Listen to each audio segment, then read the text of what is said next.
Saya mau tanya, lebih menyesatkan mana? Berkata percaya saja Yesus adalah Tuhan dan Juru Selamat, kamu pasti masuk surga? Atau bilang sama orang, kamu mesti berbuat baik sesuai dengan 9 buah roh, kamu bisa masuk surga? Habis Brian, terbit lagi Gavin. Ini pepatah yang sedang viral kali ini karena ada seseorang yang bernama C. Gavin. Ini mewakili juga dari Kristen progresif, mengikuti langkahnya Brian.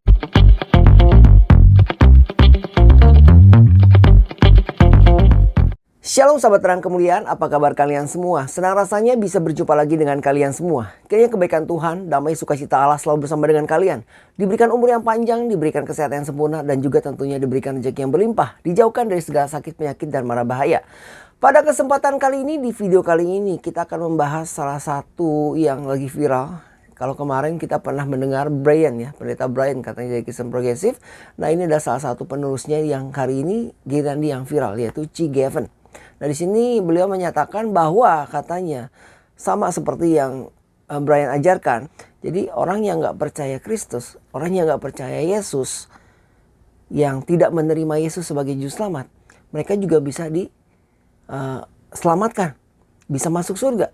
Nah untuk lebih jelasnya seperti apa, dan nanti kita akan juga dengar pembahasannya atau tanggapannya yang diberikan oleh Elia Meron. Nah untuk detailnya seperti apa, mari kita saksikan videonya. Jangan lupa dukung terus channel Terang Kemuliaan dengan cara apa? Tentunya dengan cara subscribe dan bagikan video-videonya kepada yang lain agar kiranya channel ini bisa menjadi berkat untuk orang banyak. Selamat menyaksikan.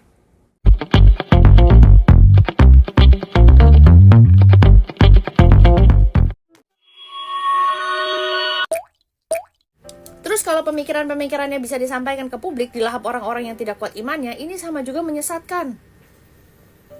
Saya mau tanya, lebih menyesatkan mana?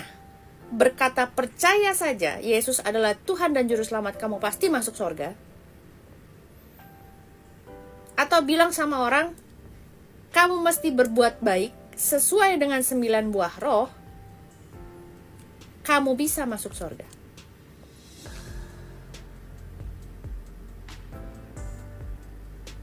Lebih menyesatkan yang mana? Kira-kira Alkitab sendiri yang bilang bahwa kita harus berbuah, harus menghasilkan buah yang baik, harus buah yang baik. Baik menurut siapa? Menurut Tuhan. Makanya Tuhan kasih standar 9 buah roh. Berapa kali Tuhan menegur murid-muridnya bahwa murid-muridnya itu kurang percaya? 12 murid Yesus. Simon Petrus menyangkal Tuhan Yesus sebanyak 3 kali. Makanya Tuhan tidak katakan barang siapa yang tidak percaya pasti binasa. Enggak, Tuhan bilang ia akan berada di bawah hukuman. Hukumannya belum tentu di akhir zaman, belum tentu di penghakiman terakhir. Siapa tahu hukumannya di dunia ini. Tuhan gak bilang dia binasa. Gak ada tulisannya buat orang yang gak percaya pasti binasa gitu. Gak ada. Malah orang yang percaya di Matius 7 ayat 23, itu adalah tanda-tanda orang percaya. Justru itu ada yang bisa binasa, gak semuanya. Jadi mana yang lebih menyesatkan? Mengatakan percaya saja engkau pasti masuk surga, mengakui saja Yesus adalah Tuhan, kamu pasti masuk surga, atau mengajak orang untuk mengerjakan buah keselamatannya sekalipun dia tidak tahu kalau dia itu bisa diselamatkan atau sudah diselamatkan. Karena itu harusnya Tuhan Yesus, itu jatahnya Tuhan Yesus. Ajak aja orang untuk berbuat baik sesuai dengan ukuran standar Alkitab, ya, yang 9 buah roh itu. Atau ucapan bahagia khotbah di atas bukit oleh Tuhan Yesus. Sisanya tentang imannya, doakan, karena kata Tuhan Roh Kudus sudah diutus sekalipun kepada orang yang tidak percaya. Kita baca lagi Yohanes 16 ayat 7-15. Namun benar yang kukatakan ini kepadamu adalah adalah lebih berguna bagi kamu jika aku pergi. Sebab jikalau aku tidak pergi, penghibur itu tidak akan datang kepadamu. Tetapi jikalau aku pergi, aku akan mengutus dia kepadamu. Dan kalau ia datang, ia akan menginsafkan dunia akan dosa, kebenaran dan penghakiman akan dosa, karena mereka tetap tidak percaya kepadaku.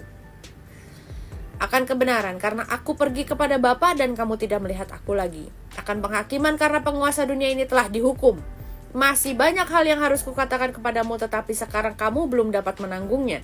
Tetapi apabila ia datang, yaitu Roh kebenaran, ia akan memimpin kamu ke dalam seluruh kebenaran. Sebab ia tidak akan berkata-kata dari dirinya sendiri, tetapi segala sesuatu yang didengarnya itulah yang akan dikatakannya.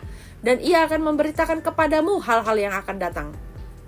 Ia akan memuliakan aku, sebab ia akan memberitakan kepadamu apa yang diterimanya daripadaku. Segala sesuatu yang Bapa punya adalah aku punya, sebab itu aku berkata, ia akan memberitakan kepadamu apa yang diterimanya daripadaku. Mana yang lebih menyesatkan?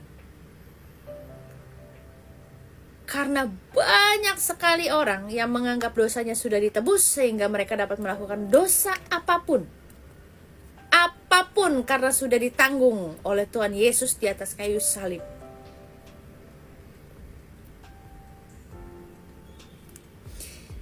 Mana yang menganggap karya salib itu murahan?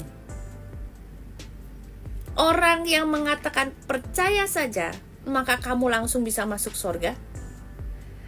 Atau orang yang mengajak untuk mengerjakan buah keselamatan dulu?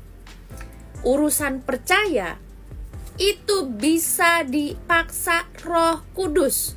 Saya sudah berikan semua kesaksian hidup saya. Saya sudah memberikan kesaksian hidup saya. Saya adalah orang yang dipaksa oleh Roh Kudus. Dan saya bersyukur saya dipaksa. Ya, saya setuju. Tapi tidak ada keselamatan di luar Kristen, saya tidak setuju. Habis berian terbitlah Geffen. Saya mau tanggapi, beliau mengatakan bahwa keselamatan itu hanya ada dalam Kristus, tapi tidak di dalam Kristen.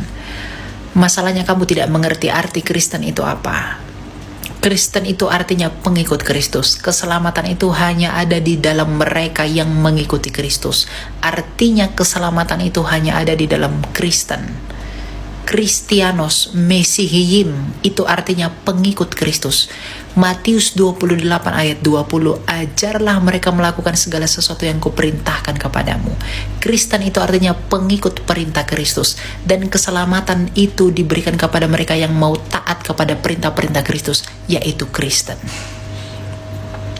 Dan kalau kamu mengatakan bahwa di luar Kristen seperti Islam, Hindu, Konghucu, dan lain-lain itu juga diselamatkan kalau mereka meminta pengampunan dosa kepada Tuhan. Masalahnya pengampunan dosa itu mereka meminta pengampunan itu kepada Tuhan yang mana? Apakah kepada Yesus atau bukan? Lalu Anda mengatakan bahwa penebusan itu bagi seluruh dunia ini juga berhak dan mendapat penebusan dari kutuk dosa. Apakah mereka bisa mendapatkan penebusan kutuk dosa itu kalau mereka tidak menerima anugerah itu? Jadi kalau kamu sebelum mengajar, kamu belajar dulu. Jangan asal-asal mengajar orang. Lalu kamu dengan sombong berkata, saya tidak butuh tafsir, saya hanya membaca yang tertulis. Lah kamu sendiri saja menafsir menurut pemikiranmu sendiri. Kamu tafsir sesuka hatimu begitu. Jadi kalau kamu mengatakan, saya tidak butuh tafsir, saya hanya membaca yang tertulis. Bacalah yang tertulis dengan hikmat, bukan atas kemauanmu dan menyenangkan telinga orang. Kamu tidak ada bedanya dengan berian. Tunduk kepada pengajaran-pengajaran yang lama. Itu tanda kerendahan hati. Ketaatan itu yang penting. Itu, jangan sesatkan orang, ya.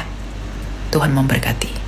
Sahabat Terang Kemuliaan, itulah tadi video yang bisa saya sharingkan untuk kalian semua tentang C. Geffen ya, pernyataannya dan klarifikasi atau tanggapan yang diberikan oleh Elia Meren. Nah, di sini juga saya ingin membagikan beberapa ayat untuk kalian semua yang kita ambil dari Kisah Para Rasul 4 ayat 12. Dan keselamatan tidak ada di dalam siapapun juga selain di dalam Dia.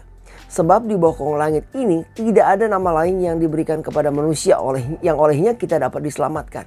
Kemudian di 2 Timotius 3 ayat 15, Ingatlah juga bahwa dari kecil engkau sudah mengenal kitab suci yang dapat memberi hikmat kepadamu dan menuntun engkau kepada keselamatan oleh iman kepada Kristus Yesus. Yohanes 3:16, karena begitu besar kasih Allah akan dunia ini sehingga ia telah mengaruniakan anaknya yang tunggal, supaya setiap orang yang percaya kepadanya tidak binasa melainkan boleh hidup yang kekal.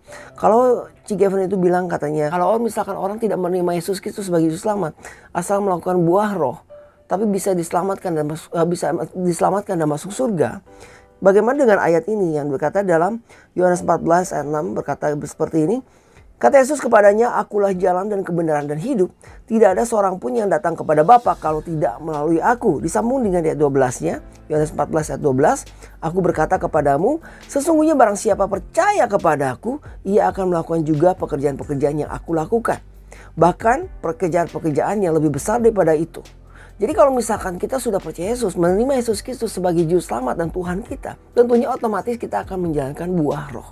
Kita sudah memiliki jaminan keselamatan oleh Yesus Kristus, maka kita akan melakukan buah roh itu bukan sebagai syaratnya, tapi sebagai wujud pernyataan, jaminan bahwa kita itu sudah mengikut Kristus.